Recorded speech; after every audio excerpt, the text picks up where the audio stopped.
wave that's just about to crash down, bringing sentient robots and businesses that run themselves. Exactly. The headlines are huge. They promise this wild sci-fi future. It's relentless, that buzz.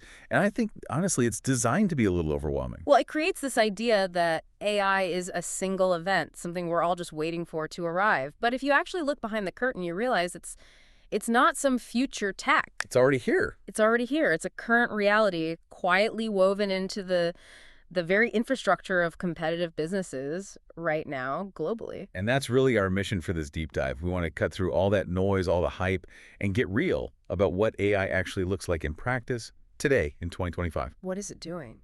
Yeah, what it's doing. But I think more importantly, we want to deliver some clarity on what it truly takes for an organization to, stop treating AI like a curiosity and really achieve strategic readiness. And the core insight, the thing we really pulled from all the material, is just critical for leaders to grasp. AI success is driven by strategy. It's not about buying the fanciest tech. Right. The technology is here. It works. So if a company is struggling to adopt it, the problem is almost always an organizational one. It's a failure in executive foresight, not a technical problem. The tech is definitely here. Let's unpack that, this idea of a quiet integration. When we say AI is already woven into essential industries, what does that mean on the ground? It means it's already setting a new baseline for what it means to be competitive. Think about it. If you're running a business today, the efficiency of your own operations is already being measured against companies that are leveraging machine learning. Okay, so let's get specific. Online shopping is a great example. When you're browsing and a product pops up and you have that, how do they know I needed that moment? Right, that's the classic recommendation system. Right. And they are shockingly good. But how deep does that integration really go in, say, retail? Is it just suggestions? Oh, it goes way deeper. It's into dynamic pricing. AI models are constantly analyzing supply, what your competitors are charging, demand, even local weather patterns to optimize prices in real time. Minute by minute. Minute by minute. It maximizes revenue in a way that human analysts just can't scale.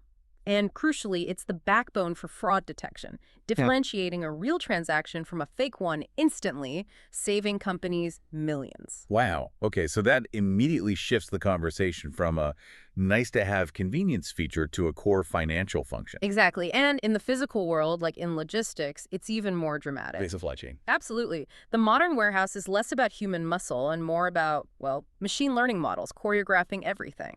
You've got AI-powered robots using computer vision, and they're the new backbone of efficiency. Picking and packing orders faster than any person could. Way faster. But the real power isn't just the speed. There's a surprising nugget there. What's the thing that goes beyond just simple automation? It's predictive maintenance. These systems analyze vibration data, motor strain, operational cycles, all in real time. And they can often predict when a piece of equipment, a robotic arm, a conveyor belt is going to fail. How far in advance? Sometimes 6 hours, sometimes even days ahead of time. And that proactive fix means the whole massive automated system never grinds to a halt. That's not just efficiency, that's uptime.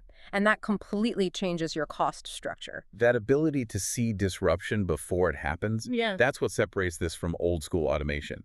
It's a shift from reactive to predictive. Precisely. And then you look at healthcare, where the stakes are infinitely higher and the integration is just as profound. Deep learning models are being trained on these vast libraries of medical images, X-rays, retinal scans. So they act as a support tool for the doctors, right? It's not replacing the physician. Not at all. It's accelerating their decision-making. Take something like diabetic retinopathy, a leading cause of blindness. You can train a model on hundreds of thousands of retinal images. The AI can then spot these tiny microaneurysms, these little bleeds that signal the disease, with a speed and consistency that's a huge aid to a human specialist. So it means earlier diagnosis, earlier intervention. Which has direct, positive, measurable patient outcomes.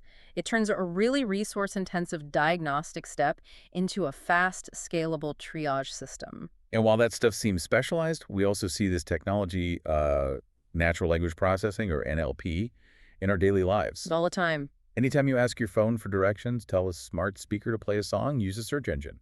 That's NLP, understanding and processing human language. So when you connect all those dots, from pricing to logistics to medicine and the tech in your pocket, you realize this quiet integration has set a brand new and very high baseline for being competitive. It's not a future advantage. No, if you're not using AI strategically right now, you aren't just missing out on growth. You are actively falling behind.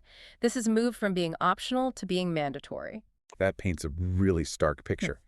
But despite all these real practical applications, I still hear so many leaders talk about AI like it's a mysterious black box. Hmm. There's this mix of intimidation and awe, like it's almost magic. And that perception, that mystery, is probably the single biggest barrier to adopting it strategically. Leaders are afraid of what they don't understand, and they certainly don't want to throw a massive budget at something they feel like they can't measure. So we have to pull that curtain back. If we want leaders to treat this seriously, they have to understand what it is at its core. And the secret is almost deceptively simple. AI isn't magic, it's math. Just math. Fundamentally, it's just math. The entire field deep learning, generative models, all of it is built on the provable, solid foundation of data science, statistics, and linear algebra. It sounds almost too simple when you say it like that. If it's just advanced math, why the black box perception? I think for a business leader, it's not the equation, it's the scale, right? That's the critical nuance. It is math, but it's applied at a scale and complexity that humans can't track manually. With deep neural networks processing billions of data points. So it feels like magic. It feels like magic, but the output is still just the product of quantifiable weights, biases, and statistical probabilities. Okay, that's the real insight. It's the scale of the application that makes it feel opaque, not the concept itself. Yeah. So what's the game-changing mental shift this forces on a leadership team? It demands they stop seeing AI as this unpredictable, mystical force and start seeing it for what it is, a powerful, methodical, data-driven tool that is governed by statistical rigor. And that changes the conversation. Completely. It shifts the focus from, will the magic AI work, to the proper strategic question, which is, what's the statistical confidence for this outcome, and what's the business risk that comes with that probability? And that matters so much because it changes the questions you, as a leader, are allowed to ask when some expensive AI proposal lands on your desk. Exactly. If it's math, you can interrogate it like the quantifiable data system it is. You can demand validation. You can demand measurement, statistical proof. And this shift ensures every single AI project is aligned with a tangible, measurable business outcome. So if a project is running on just faith and enthusiasm, It's not strategic. It's just a very expensive academic experiment. which brings us right back to our core idea. The biggest hurdle to AI adoption isn't the technology. The tech is shockingly good. It's a business strategy problem. It's an organizational design problem. Success is not something you can just buy off the shelf. It requires that deliberate preparedness, built from the inside out. Right, and this needs a clear mandate from the very top. You have to stop treating AI like it's some niche IT project. You can't delegate strategic transformation to a single department. It needs the same level of strategic rigor as any other core part of the business. I mean, you wouldn't launch a massive expansion into a new market without a plan, Yeah. right? Without KPIs, without top-level commitment. AI needs that same focus. The C-suite has to own this because it's about redefining the entire operating model of the business. The question isn't if you should use AI, but how you restructure your whole organization to support it, leverage it, and, govern it responsibly. Okay, and this is where it gets really interesting because we can actually define a framework for that. This isn't abstract advice. There are 4 essential pillars required for an organization to become truly AI ready. And if any one of these pillars is weak, the whole thing is likely to just crumble. It covers everything from the tech to the strategy to the finances. The whole scaffolding, you need to scale this across the enterprise. So pillar number 1, a roadmap. We've touched on this, but it means every single AI initiative has to be tied directly to a core business objective. No exceptions. And for a C-suite audience, that means linking it directly to mission-critical KPIs. We're talking customer lifetime value, churn reduction percentages, specific operational cost targets. So the roadmap makes sure you're not just running a bunch of scattered, disconnected pilot programs.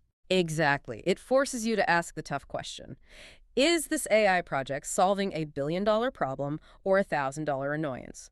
Only the first one should get executive attention. Okay, pillar 2 is about your foundational asset, a solid data strategy. Data isn't just a byproduct anymore, it's the fuel. And it has to be treated as a strategic asset of the highest order. For a leadership team, A solid data strategy means building robust data governance.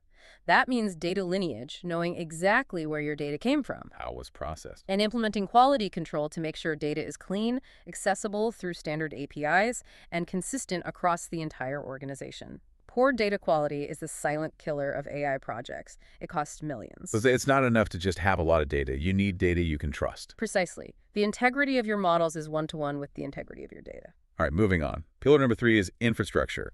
And I think we often think of this as just, buying more cloud servers, but it's much bigger than that when you're scaling AI. It absolutely is. Infrastructure is the plumbing. It means having scalable cloud environments, sure, but also MLOps, machine learning operations, to manage the entire life cycle of your models. And the people, right, the talent. And the right talent. If you can't deploy and manage models reliably across the entire business, you will never, ever get past the pilot stage. Okay, and that brings us to the final pillar, number 4, budget and ROI. This has to be crystal clear because this stuff is expensive to build. You need a real budget, and it needs to be treated as an investment in your future operating capability, not just an IT line item. And right alongside that, you need a clear, validated way to measure the return on investment. So it's not just faster shipping. No, it's the quantifiable reduction in fuel costs, the decrease in labor hours per order, the avoided cost of that equipment failure we talked about. If an organization is missing these 4 pillars, they're not building a strategy. They're just running a series of expensive, disconnected experiments. With very little to show for it in the long run. And I think it's crucial to say this requires the full, undivided attention of the leadership team. You can't squeeze this in between quarterly reports. It's a fundamental transformation. It is. The leadership team should be treating AI readiness with the same focus, the same rigor, the same due diligence they'd apply to a major merger and acquisition. Or a huge market expansion deal. Because it fundamentally redefines the future value and competitiveness of the organization. That is a top-tier corporate concern. It cannot be delegated. So what does this all mean when we wrap this all up? Hmm. We've gone on quite a journey today. We started by just grounding ourselves in the reality of AI. It's already the backbone of logistics, retail, healthcare. Then we demystified it, we pulled back the curtain and saw that it's just advanced measurable math, which demands real accountability from leaders. And finally, we laid out that strategic framework, the 4 pillars: roadmap, data strategy, infrastructure, and measured ROI, the things you have to build intentionally. We really hope this helps you cut through some of that noise and focus on the real challenge. The technology works. The problem is managerial and organizational. So now that you know that success is driven by preparation and strategy, not just by buying the newest tech, you have to ask yourself honestly, is your organization just buying the tech because everyone else is? Or are you actually building the strategic foundation you need to guarantee a return on that massive investment? That strategic challenge, treating AI readiness with the seriousness of a major corporate deal, that's the level of commitment you need to be thinking about when you evaluate your own organization's future. It's something for you to mull over as you plan your next move.